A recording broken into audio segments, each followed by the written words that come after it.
Bonjour tout le monde, bienvenue dans le vlog, dans cet épisode consacré aujourd'hui au rythme et au travail sur le métronome. Alors pourquoi ce topic, ce sujet là-dessus? Parce que c'est vrai qu'il y a pas mal de gens qui me le demandent sur Facebook notamment ou dans les commentaires de l'ancien vlog, qui n'arrivent pas à jouer au métronome parce que ça les déconcentre, parce que tout simplement parce qu'ils n'ont pas l'habitude, hein, d'accord? C'est pas parce que on n'arrive pas à jouer au métronome que c'est fini pour vous, vous n'y arriverez jamais, bien au contraire. Souvent les gens, je pense que les gens essayent de jouer des choses trop difficiles au début au métronome, donc essayent de jouer soit leurs morceaux, soit des plans de rapides ou des licks, des trucs comme ça, alors que le travail vraiment du time pur, hein, c'est-à-dire du tempo, est vraiment important. Alors notamment, je pourrais vous parler de 2-3 anecdotes. Quand j'étais étudiant au MAI, à Nancy, il y avait donc un prof de basse dont je ne me souviens plus le nom, désolé, et qui nous avait raconté ça. Il nous avait dit qu'il avait réussi à assister à un stage en fait où il y avait tous les meilleurs contrebassistes du monde et il y avait des box dans l'endroit où il y avait le stage, et l'après-midi visiblement les contrebassistes s'entraînaient, et dans tous les box quand ils rentraient, les gars, ce qu'ils faisaient, c'était des noirs. Alors vous allez me dire, en contrebasse, quand on fait de la contrebasse, il y a le travail de la justesse, etc., de l'impact, et c'est de ça qu'il s'agit aussi. Ils font beaucoup de noirs quand ils font des walking bass. Donc il faut que ça swing en faisant des noirs. Donc c'est pas parce qu'on fait des noirs que c'est pas possible que ça groove, et c'est pas parce qu'on fait des noirs que c'est intéressant. Donc pour ceux qui savent pas, une noire, c'est une note dans un temps. D'accord ? Une note par temps, c'est une noire, ça s'appelle comme ça en musique. D'accord ? C'est une noire, en fait une boule avec une queue dans le solfège. Ok ? Donc c'est très très important d'arriver à jouer des noirs parfaites. Hein, quand j'étais pareil, j'ai réussi à assister à des stages aussi pour batteurs, où j'ai des amis batteurs qui ont fait des cours avec des batteurs assez connus sur Paris, etc. Tous travaillent des choses ultra simples, ça s'appelle les rudiments en batterie, en anglais c'est fundamentals. C'est très important de maîtriser pendant une longue période justement ce truc de noir, d'être vraiment dans l'impact, d'être vraiment avec le métronome, et pas faire ça deux, trois fois en se disant ah oui ça y est je suis en place, non, mais vraiment de tenir en longévité sur le métronome. Déjà des noirs c'est génial, notamment quand ma fille rentrait à l'école, je me souviens, puisque je faisais ça, je l'amenais à l'école le matin et je faisais ça pendant 1 heure tous les matins, je faisais des noirs à 30. Et en fait il s'est passé beaucoup de choses autres que l'amélioration au niveau du rythme et du time, du tempo. C'est aussi le toucher. Le fait que les notes soient plus longues et le fait que ce soit très minimaliste au niveau des mouvements, on a tendance à se concentrer sur d'autres choses, notamment par exemple son attaque, hein, son toucher, l'équilibre entre les deux mains. Voilà, de faire toujours des belles notes et pas des... Voilà. On peut servir aussi des ghost notes. Voilà, hein. Donc moi ce que je vous conseille au métronome, vous avez des métronomes gratuits en ligne, vous avez les applications pour smartphone aussi qui sont super, c'est vraiment de mettre un tempo qui est proche des battements du cœur humain, hein, d'accord ? Je crois que en moyenne, une personne entre 20 et 30 ans, ça doit battre à 90 pulsations par minute, le cœur. Donc je vous dis, mettez-vous 80-90 parce que c'est des tempos assez simples. Hein, okay. Après, plus on descend, plus c'est difficile parce qu'il y a de plus en plus d'espacement entre les battements. Okay, donc c'est à vous de créer, j'ai envie de vous dire, un débit intérieur pour arriver à faire des noirs par exemple à 30. Et quand c'est très rapide, aussi c'est de plus en plus dur. Donc un tempo médium, c'est vraiment bien pour commencer.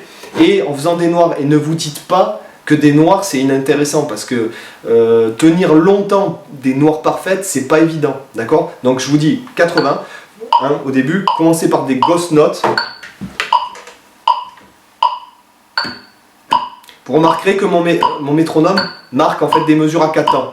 D'accord ? Le premier bip, 1, 2, 3, 4, 1, 2, 3,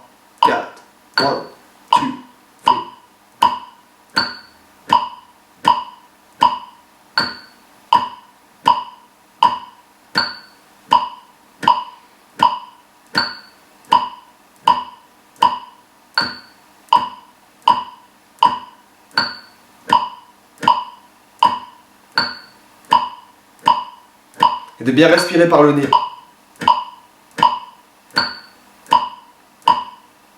Et après, c'est bien de s'entraîner à parler en même temps. Hein, par exemple, ou lire.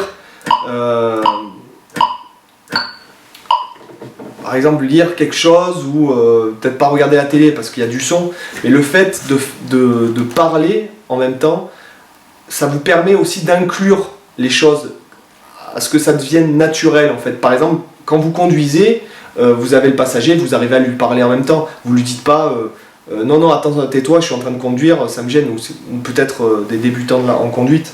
Voilà, c'est vraiment, ça permet d'inclure le truc, ça permet à ce que ça devienne naturel. Vous n'avez même pas besoin de la guitare. Vous tapez sur votre cuisse, même en voiture, sur le volant, etc.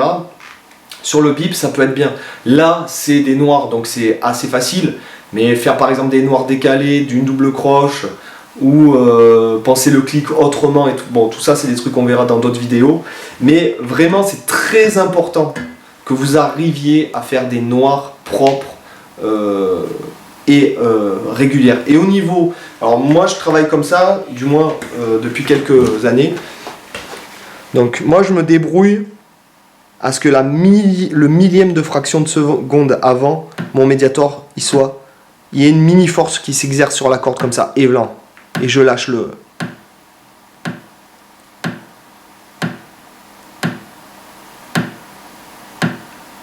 Vous voyez? Et j'essaye de pas trop descendre. Hein, ça s'appelle la butée, c'est souvent utilisé en jazz manouche. Moi j'essaye de minimiser les mouvements de la main droite au maximum.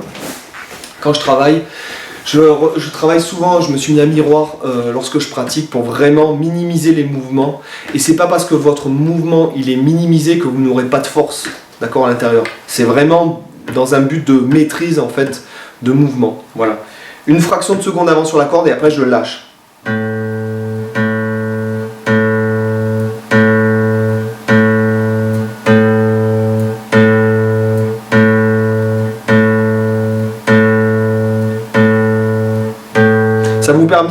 Ça vous permet de mieux entendre aussi l'intonation.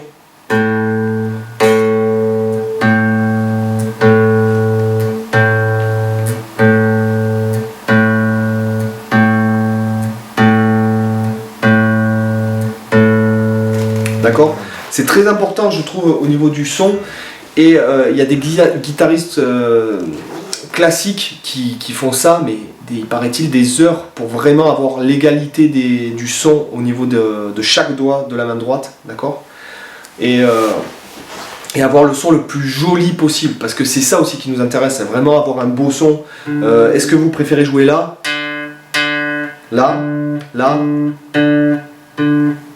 ou là ? Chaque son, chaque endroit a son son, si vous voulez. Et bon, il y a des personnes comme Sylvain Luc par exemple qui vont utiliser toute la palette de sons qu'il est possible d'avoir ici, d'accord, selon où on gratte. Hein, à un moment donné, il est là. Hein, pour avoir un son un peu Scofield, on est proche du chevalet.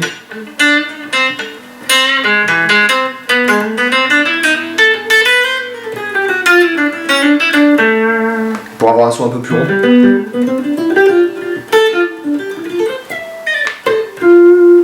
D'accord ? Donc c'est vraiment un très très bon exercice et c'est quelque chose que je fais régulièrement et beaucoup plus lent que ça. Hein, donc après vous le faites donc au début en ghost note, après on le fait sur une seule note, d'accord ? Et puis je vous conseille de changer de corde, d'accord, quand vous le faites sur une seule note, parce que comme le diamètre des cordes est différent, c'est un paramètre à gérer aussi. D'accord, hein, l'attaque sur la corde aiguë, elle n'est pas la même que sur la corde grave. Ok, vous comprenez? Donc c'est très important à gérer. Et après, vous le faites sur une gamme en essayant d'avoir la même intensité d'attaque. Sur la penta ou...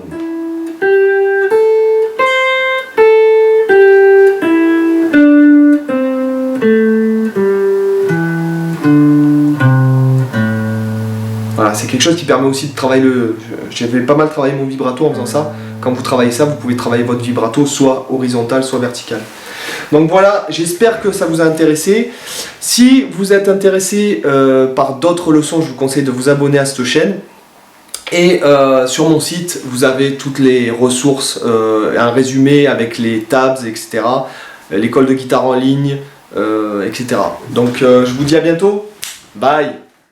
Merci d'avoir regardé cette vidéo. Sur cette page, vous avez le lien pour vous abonner à la chaîne du Guitar Vlog en haut à gauche, à ma chaîne principale en haut à droite. En bas à gauche, vous avez le lien du site avec les packs de leçons, l'école de guitare en ligne, les tablatures et le contact. Et en bas à droite, vous avez la vidéo qui est suggérée par l'algorithme YouTube rien que pour vous. À bientôt.